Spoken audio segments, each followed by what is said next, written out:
And so Mark prefaces the story of Jesus walking through the grain fields on Sabbath with a parable about new garments versus old garments, and new wine versus old wine and old wineskins. And we learned from this last week that what Jesus is doing is that he is calling us towards something new.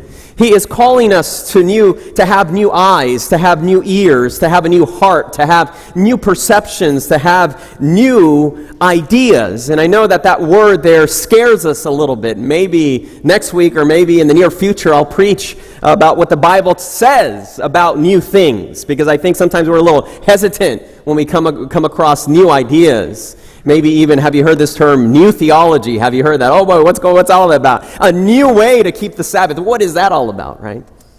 But Jesus actually prefaces, or Mark prefaces the story of Jesus' teaching on the Sabbath with this parable of the importance of something new. And we learned from Jesus yesterday, from Jesus last week, that Jesus is calling us to a new and a better way, a more meaningful and impactful way of keeping the Sabbath.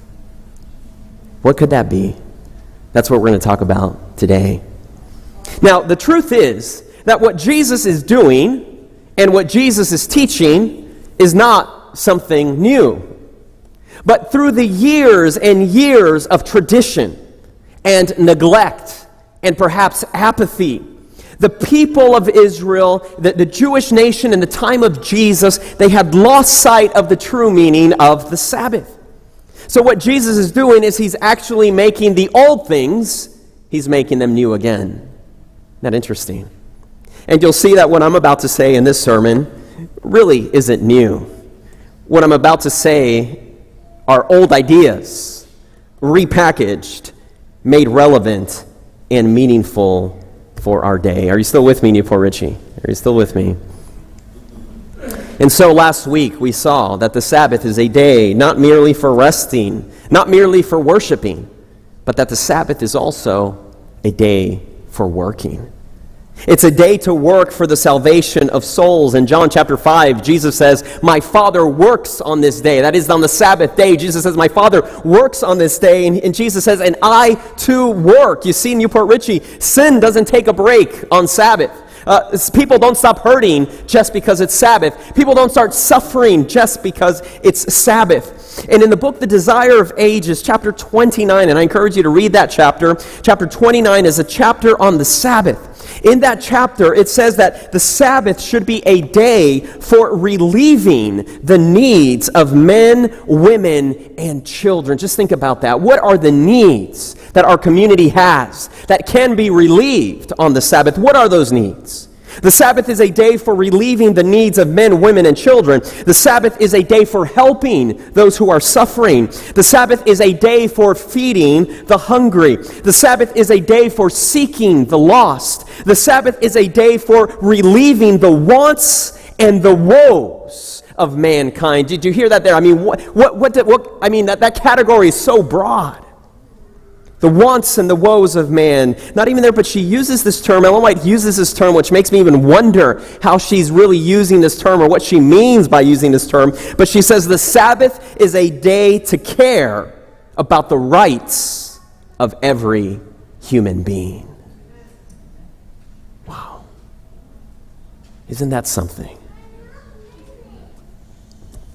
And so, Newport Richie, what would it look like to reimagine the Sabbath? What would it look like to implement some of these things that are shared in the Desire of Ages? Not only shared in the Desire of Ages, but some of the things that Jesus himself was doing on the Sabbath. What would it look like for the Sabbath to be a day for work, not just for rest and for worship?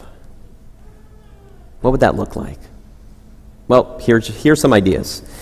And we're going to have a lot of quotes. The rest of the sermon is going to be just a bunch of quotes from the book, The Ministry of Healing. That's all it's going to be. I rarely do this, but we're going to do it today and see how it works out.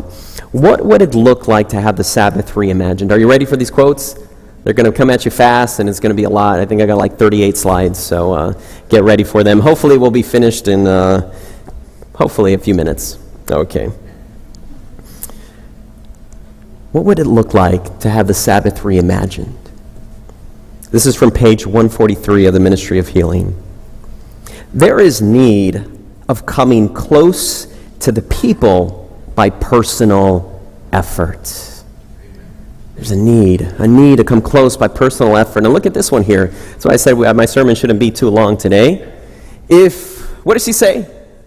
If less time were given to sermonizing. All right, Newport Richie, what you need are shorter sermons. You don't need longer sermons. You don't need better sermons. You actually need shorter sermons. Now, I came in here last year preaching hour-long sermons, and I realized that's not what you need. You guys need shorter sermons, so I think I've cut them down to 30, 35 minutes. Maybe we can even cut them back even a little bit more, maybe 20, 22, 25 minutes. All right, you don't need more sermons. You don't need longer sermons. You don't need better sermons. Notice she says, if less time were given to sermonizing, why shorter sermons? And what day do we give sermons on? We give them typically on Sabbath, right? All right, time. Less time on sermonizing, less time for longer sermons so that we can have more time on the Sabbath. Remember, thinking about this, reimagining the Sabbath so that we can have more time for personal ministry, for personal effort, for coming close to people. Shorter sermons. Not because we have a short attention span. Maybe, no. But shorter sermons so that we can have more time on the Sabbath to come close to people, to engage with people, to have personal ministry, personal work, personal efforts. Isn't that something? And then she says, it continues, and she says, if we spend less time, if we have shorter sermons, and if we have more time for engaging with people in personal ministry and personal effort, and I'm implying here on the Sabbath, because that's when we do sermons, right? Shorter sermons, more time for personal effort. Notice what she says. Greater results would be seen. Do you see that there? Hey, we want to fill up this church. Do you want to fill up this church? We want to fill up this church, right? Don't we want to see better results, right, in this church, right? We want to grow. We want to share the gospel. Well, we're going to do this not by longer sermons. We're going to do it by more time in personal effort, in personal work. Greater results would be seen. So then, if we can have envisioned the Sabbath reimagined to be a day, again, where the sermons are shorter, with the intent, with the purpose in mind, so that we can have more time for personal effort, personal ministry, it will lead to greater results. And so, but what does that personal effort look like? What does that personal ministry look like? What is she talking about here? Well, you don't have to wonder, because she says what it looks like to be engaged in personal ministry. The poor are to be relieved. The sick are to be cared for when? On the Sabbath. On the Sabbath. The poor are to be relieved. The sick are to be cared for. The sorrowing and the bereaved are to be comforted. Those lacking in knowledge are to be instructed. And the inexperienced are to be counseled. And so I read through this and I start thinking about, I'm going back here now. I'm going back where it says the poor are to be relieved. Well, how can we help the poor? What is the best way to be able to help the poor? And how could we organize ourselves in such a way to do that on the Sabbath? How do you care for the sick, and how can we do that on the Sabbath? What does it mean to help the sorrowing and to help those who are bereaved, that is, those who have lost loved ones? What could we do? What kind of ministry could we engage in? What kind of personal effort could we engage in that we could bring hope into their lives? To study the Bible with people, she says, those lacking knowledge, they could be instructed. And then I love this last one here also, because it says the inexperienced, counseled. There's a place for counseling, and I love that on the Sabbath. And in fact, when I'm reading this entire description of what she's saying, of what characterizes personal effort, what this sounds like to me is the ministry of Jesus. Because she begins, the poor are to be relieved. And this reminds me of what Jesus said in Luke chapter 4, which is a quote from the prophet Isaiah, where Jesus says, the Spirit of the Lord is upon me, he says, because he has anointed me to preach the gospel to who? To the poor, he says. He has sent me to heal who? the brokenhearted, those who are sick. He has sent me to proclaim liberty to the captives, recovery of sight to the blind, to set at liberty those who are oppressed, and to proclaim the acceptable year of the Lord. If we're talking about the Sabbath reimagined, shorter sermons, again, so that we can have more time to engage in personal effort and personal work, and that personal work looks like relieving the poor, caring for the sick, visiting the sorrowed and those who are bereaved, comforting them, counseling, teaching. What would that look like?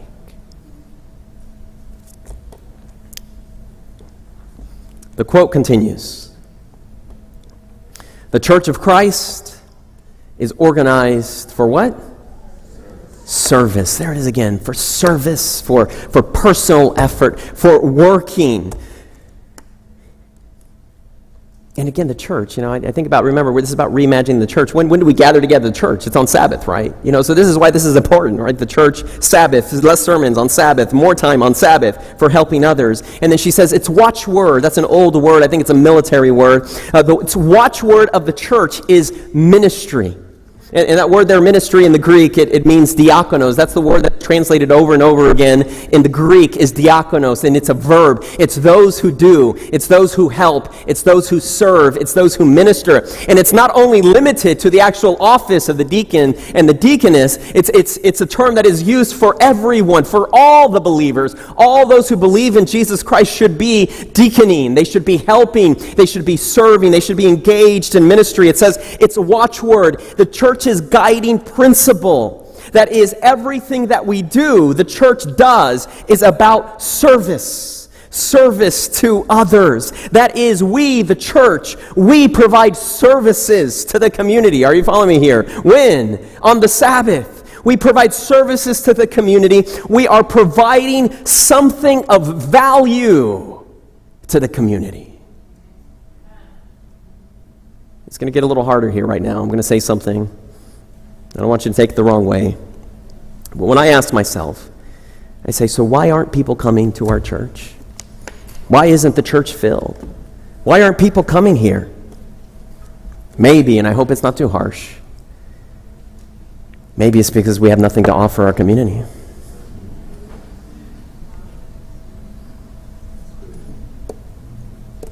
Maybe it's because we're not providing any service of value to the community. Oh, but we have the truth, Pastor. But we know that the seventh day is the Sabbath. Yes, we have the truth, but what are we doing with the truth? We're not doing anything with the truth other than just sitting on it, putting it under a bushel. We have the truth, we have the Sabbath. Well, let me ask you something. If someone is hungry, they could care less what day the Sabbath is on, that it's the seventh day and not the first day of the week. If someone is sick and is poor and has lost their job and they can't pay the rent and they've been hospitalized and there's no benefits, they could care less about the 2300-day prophecy. Now, I'm not demeaning that. There's importance there. But do you see where we're going with this? And when I reflect on the ministry of Jesus and when I'm reading through the Gospel of Mark, Jesus is not solely handing out tracts about the mark of the beast. Jesus is actually helping people in their real needs. I mean, how many theological discourses does Jesus give? He tells stories. He helps people. And yes, his stories are theological. Yes, his stories are deep. Yes, his stories are transformational. But Jesus, what he's primarily doing is he is helping people in their real needs.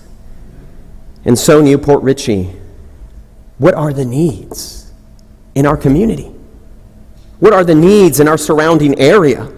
And how can the church, how can we fill those needs on the Sabbath reimagined, just like Jesus fulfilled those needs on the Sabbath? What are the resources that Jesus has given us? What are the gifts that he has gifted you with? What is the experience that you all have, the knowledge that you have, all of this that is in our midst that we can mobilize in order to follow in the footsteps of Jesus on the Sabbath to relieve those needs? The watchword of the church is ministry, it's action, it's effort. It's our guiding principle. Not only is our guiding principle, it's our mission statement is ministry, service. That's it. So have you heard this statement before? Love God, love others. Do you know how to finish it? Love God, love others. Does anybody know how to finish this? Doing service. That's what it is. That's what it is. That's the watchword. That's our guiding principle. That is our mission statement, doing service. It continues. Its members, the church's members, are soldiers to be trained under conflict under the captain of their salvation. I'm not going to comment on this too much. We're going to keep going because I need to preach a short sermon today. It's the word of the Lord. Preach a short sermon. Christian ministers are not only to minister to other people. Yes, we are to minister to other people, but we're supposed to teach the congregation, the church, to minister as well. So now the Sabbath reimagined again becomes a day of shorter sermons so that we can have more time to serve the people, to relieve the needs that are in our community in very practical ways that are outlined. Not only does the Sabbath become a day for that, but it also becomes a day for training as well. Training the congregation, training them to minister, teaching them to minister. They should educate their hearers. These are pastors.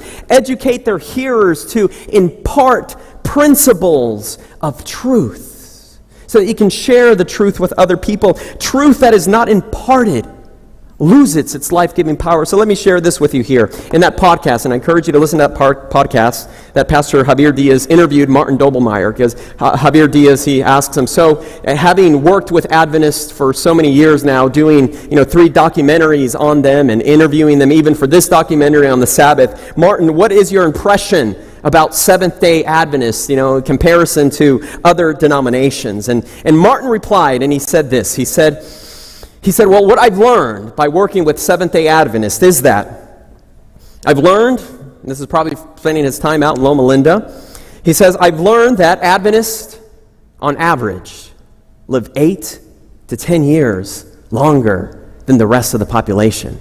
This is Martin's response. He's not an Adventist. He's like, this is what I've learned from Adventists, that, if people become Seventh-day Adventists, the statistics show that Seventh-day Adventists will live 8 to 10 years longer than the rest of the population. He says, I've also learned from you that you have a day of rest, and that encourages faith, and that encourages hope, encourages peace, and encourages family time, and encourages community time. He says, I've learned this from you.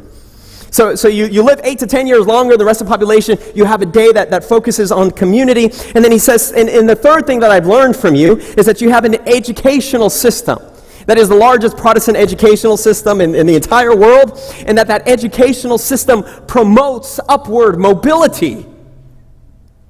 And then he says, Seventh-day Adventist, you have one of the best marketing pitches of any church that is out there. If you become an Adventist, you're going to live longer. If you become an Adventist, you're going to be closer to family, closer to friends, closer to friendship. You won't be alone. And number 3, you can participate in an educational system where you'll experience upward mobility. Who doesn't want that? You poor Richie, come on. Who doesn't want that? And yet we've turned all these things to the Sabbath becomes a day we can't do anything, and whatever. All right. Truth that is not imparted loses its life-giving power. It loses its healing virtue. So that, yes, maybe the people in Loma Linda are living 8 to 10 years longer, but not anywhere else, because something's missing. Its blessing can only be retained as it is shared. It's going to get harder, Newport Richie. It's going to get harder here. Sabbath reimagined. The monotony of our service for God needs to be broken up. Did you hear that? Amen. Break it up, she says. Break up the monotony of our service for God. Break it up. And so we come here in the doldrums of the worship service, and so we have the announcements, and then we have the welcome, we have the opening song, and then we stand, and then we sit, and then we kneel, and then we pray, and then we have the children's service, and then we have a long sermon on top of that. And she says, break it up. Break up the monotony. What would it look like for the Sabbath to be reimagined? These aren't my words. She says, break up the monotony. What would it look like to have shorter sermons so that the Sabbath has shorter sermons, more time to engage in personal effort, in ministry, here and out in the community? These guiding principles of service to be implemented on the Sabbath, providing a service, providing something of value to the community, using the Sabbath as a day for training. What would that look like, Newport Richie? Break it up, she says. Break up the monotony. Every church member should be engaged in some line of service, again, for the Master, because that's what we're about doing, service. That's our watchword. That's our guiding principle.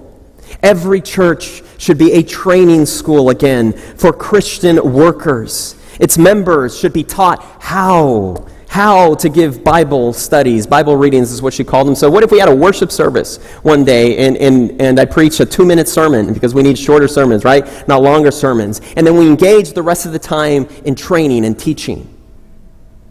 How to give Bible studies. How to conduct and teach Sabbath school classes. How to best help the poor and to care for those who are sick. What would that look like if we used our Sabbath time to engage in this personal work and this type of personal effort?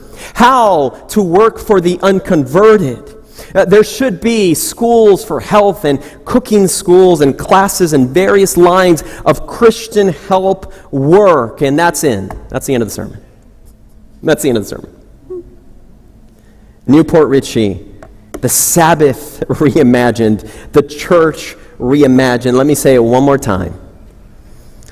Shorter sermons, so that we can have more time to engage in personal effort, personal ministry, in various lines. That we could allow the word service to be our guiding principle, where we are providing a service, we're providing something of value to the community, that we could use the Sabbath for training. What would that look like for us here?